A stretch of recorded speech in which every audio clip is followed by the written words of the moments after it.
everyone, welcome to my blog. This is RR Vlog. My life after I lost my only child, my little one, my little baby, my dearest Ray. Today, meron na naman kaming another gig. So, ang gagawin namin today is we're going to have a celebration ng 16th, sweet 16th birthday. Ako siya ng isang friend ko, ng client ko. So, ito, papakita ko sa inyo. Ito yung venue. Ito yung, dito nag-celebrate din ang anak ko. After she, yung college celebration niya. So, maraming memories itong party na ito. I mean, itong party room na ito. So, ayan, trying to capture all yung mga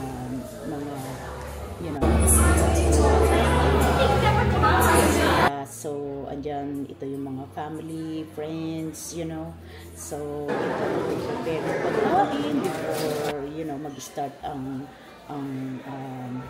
aming party. So anyway, ito ang, like I said, ang part-time job namin ng husband ko. So, ayan, masaya siya. Marami kaming magandang gawin. Nag-enjoy kami sa ginagawa namin since, malaking bagay talaga ito para kami ay malibang. Kaya, I'm so happy na kahit pa paano meron kaming mga side job na pwede kaming malibang kahit na, hindi kami masyadong travel like some other people. Kasi this is the time na akala ko since matatapos na ang anak ko mag-college, ito na yung time na we can travel, we can do whatever we want, but nawalan na kami ng energy. But anyway, this is the celebrant. This is Aubrey.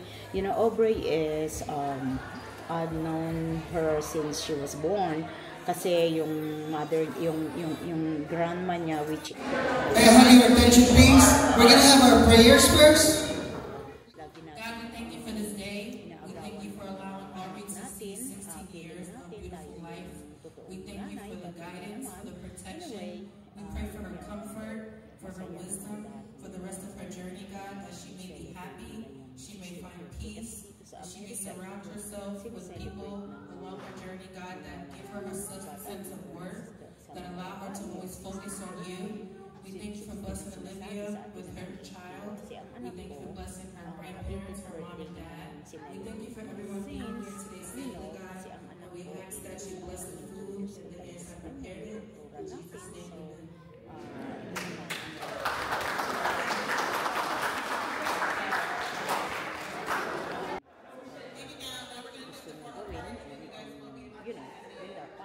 Anyway, yan ang mother, that's Olivia. Maganda yung party na to. So, like I said, ang laki talaga ng ang impact sa akin ito kasi this is, yung nag-graduate ang anak ko dito. Yung celebration niya dito. I think mga guys kami gumamit dito. Kaya it's very, talaga, maganda talaga. Maluwag.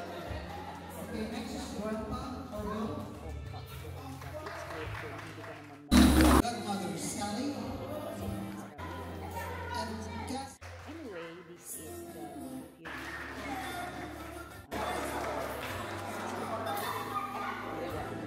And the last one is Cameron.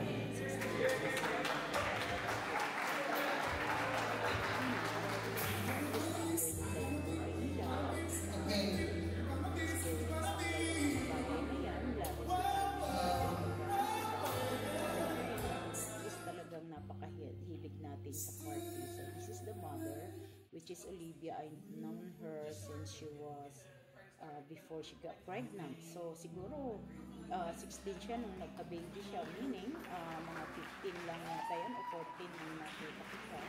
Pero client ko na yung mother niya. She used to be my client, but since she joined the military, so nawalan kami ng masyadong connection. So anyway, ito na yung baby niya. I can't believe, but she did well. Kasi 16 years old, magiging mother ka, it's like, I don't know how you deal with that. Anyway, that's the father. Excuse me. That's a father also.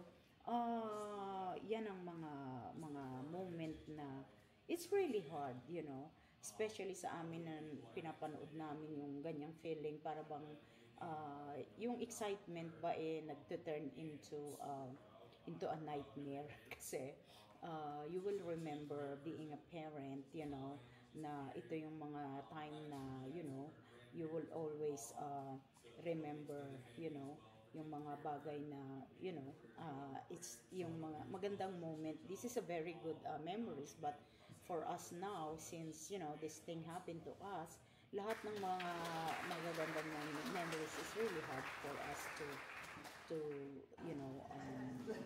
share. So anyway, this is the lolo.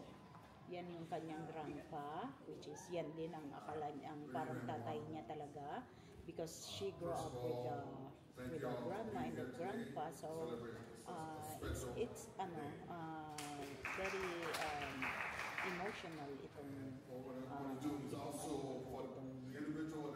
celebration of it. But anyway, it's another successful party kasi naligaw kami ng bata. So, ayan ang message ng lolo, ng grandpa. So, talaga,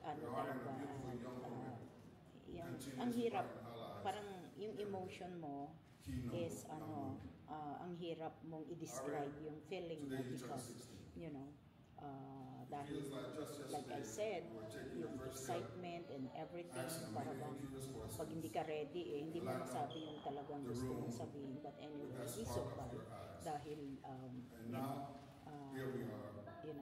nag-prepare naman siya, which is good. So, this is over, like I said, look at them. They are very, they enjoy, the moment of his birthday, her birthday. So, ayan. Maganda yung setting, maganda yung decoration, maganda yung party room, like I said. So, nakakatuwa dahil ayan yung mga guest niya, masaya sila kasi yung bata, alam mo, I remember my daughter, very excited siya nung time na nagsiselebrate din siya ng mga ganitong occasion. But like I said, look at me, alam nyo, talagang intentional during my daughter's celebration. Para bang feeling ko sa anak ko celebration ko, hindi sa kanila. But anyway, ganun lang naman ako. But normal naman akong kausap. Of course, there will be challenges ahead. That's part of growing up. Kaya like I said, but if there's one thing I know for sure, is that you have everything it takes to face them. Grace, courage, and determination. Sometimes nahihit kami kasi it's all as you about, step into this new world, new year of life, pag sa matatanda my naman, wish for you is this: keep dreaming big, sana kami din, keep believing in yourself, and never forget how deeply loved you are. Harvey, you are a gift to our family, and we are all so lucky to walk through life with you. Happy Sweet 16. May this year be full of laughter, growth, new adventure, and unforgettable memories. Kahit pa paano na-train naman. We don't have a glass. Y'all say, let's raise our glass.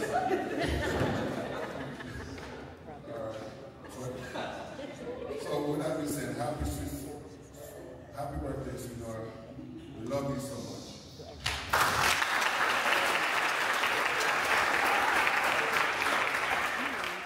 The grandpa is very, very I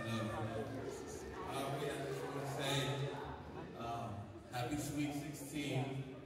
I was slashed off 1 because I met you at 6. It's crazy that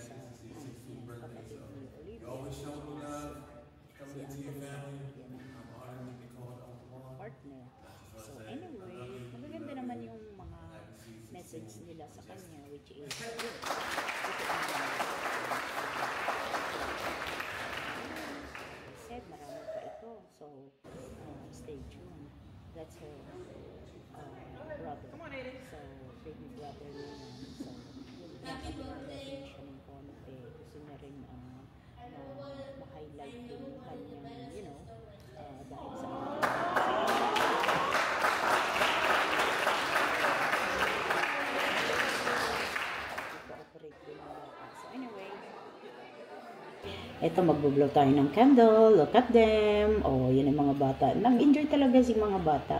Kasi, this is the moment talaga na dapat hindi natin mamimiss itong mga bagay na ito. Kasi alam niyo kung bakit? It happens only once in a lifetime. Kaya dapat talaga, yung mga ganitong bagay is sineselebrate kasi sa mga Spanish, quinceañera, which is 15 years old ang celebration nila, and then sa American is 16 years old, which is the sweet 16, and then sa Filipino 18th birthday, very pala tayo, medyo old na sa kanila yung 18, but anyway, yung sa kultura natin is 18th birthday is yun talaga ang ating big celebration. So anyway, like I said, look at her. She really enjoyed her birthday actually. Nakakatawa kasi kala ko nga hindi matutuloy itong celebration na to, which is good thing. Ayan, sumali rin ako sa mga bata, you know, kasi ganyan ako noon nung andito pa yung anak ko. Talagang I let her, you know, enjoy the moment kasi like I said, mangyayari yan once in a lifetime lang. Why not? Isang beses ka lang magiging 16. She didn't celebrate, my daughter didn't celebrate her sweet 16th birthday ng big party. But she did. Nag-celebrate siya sa namin, sa basement, which is in-invite niya rin lahat ng friends niya. And of course, parang party rin kasi we have a big basement actually during that time. So, she enjoyed din his 16th birthday niya with the friends. So, anyway, ayan na. Ang mga bata, look at them, enjoy sila, happy. Naalala ko lahat yung mga time ng anak ko. Look at them. Ganyan din. Every year yan is we celebrate her birthday. Kaya she enjoy talaga every year yung kanyang birthday. Kaya, you know, wala naman siyang na-miss actually.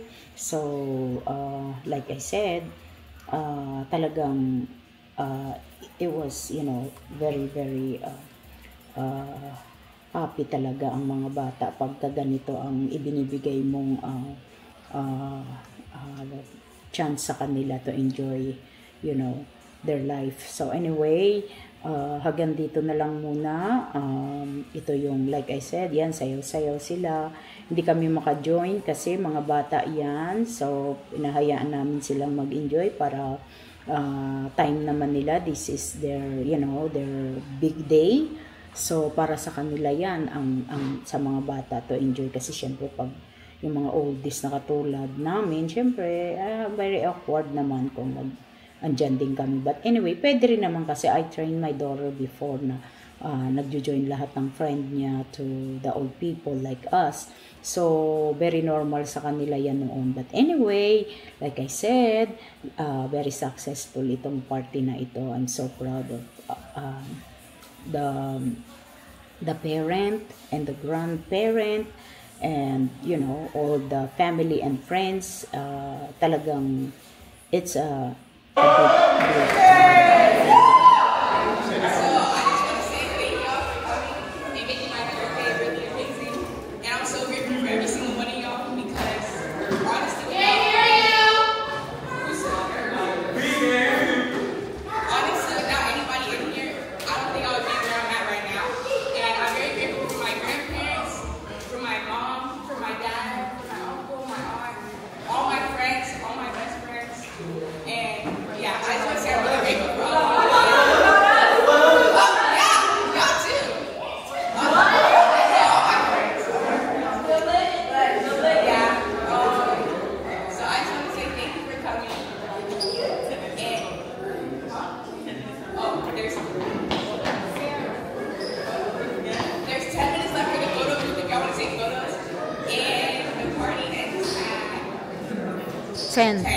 So we're still gonna play music and stuff, but I just want to say thank y'all for coming and making my day easy.